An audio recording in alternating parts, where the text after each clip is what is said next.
most children don't understand what you're doing and why you're using the F word and why you're acting bizarre. And this can be very, very troubling to children who don't have direction, who don't have responsible parents. Anything can be misinterpreted. People can look at Christ on a cross and think, this is an image of murder, this is violent, this has sexual imagery in it. And I think it's my job as an artist to be out there pushing people's buttons and making them question everything. And I respect you for challenging me, and that's why I came on the show. Let me say something now. I've particularly on this record, with the imagery that I use, I tried to look at the things that I was taught growing up about Christianity in a different way.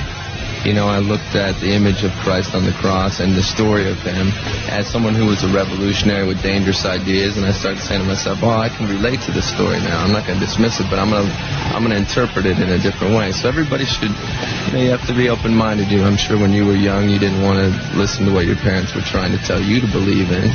She's going to find her own. Maybe someday she'll become a nun. You don't know. What's your message? What are you trying to get across in the lyrics to these songs? It's always about being yourself and not being ashamed of being different or thinking different. I try and take everyone's ideals, common morals, flip them around, make people look at them differently, question them, so that you're not always taking things for granted. Nor has a culture, especially a culture of young people, appeared to be so transfixed with death and darkness and evil. And do I speak the truth, Marilyn? Everyone's so afraid of death, I think, that they want to get closer to it by fascinating over things like serial killers and horror movies and car crashes.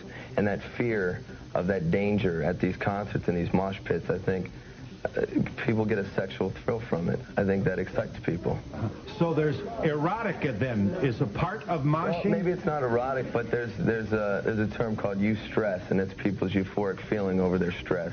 Yes. I think people thrive off of that. It's like amusement park, right at your own risk. You know at the concerts there's a hint of danger, and people like that hint of. Are you an exhibitionist?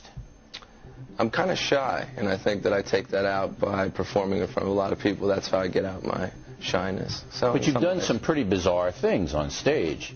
I mean, they tell me that you engaged in a sex act with another man in a stage in Miami. Is that true? To a certain degree. To a certain degree. It wasn't so much a formal sex act. No one was aroused. Well, why did you do that? Why would you do that? Somebody ran on stage and pulled down their pants, so rather than let them make a laugh out of me, I grabbed them and turned the joke around on them. My parents were in the audience. And your parents were in the audience? And I introduced my father to the gentleman that came on stage. So if my father approved of it, I don't see it to be that shocking. But it was shocking. It was entertaining to me. To you? To me. But if kids saw that, if they saw you simulating or actually doing whatever happened, a sex act with another man, maybe they would go out and do it too. Well, I can't be blamed for something like that. You have to blame Richard Simmons and Liberace and people like that. I don't encourage people to choose any sort of sexuality, but I think I just try and entertain people. That's an odd example because it was a rare occasion. Someone ran up on stage and took off their clothes. It's not something that I would normally do, but I thought it was funny to me at the time. You have to stand on sex. Do you encourage kids to have sex? No, I don't. I do have a lot of sexual imagery in my performance, but I don't think it's ever encouraging anyone to have sex. I think I just show my own sexuality, but I don't think I've ever really written about having sex or anything like that.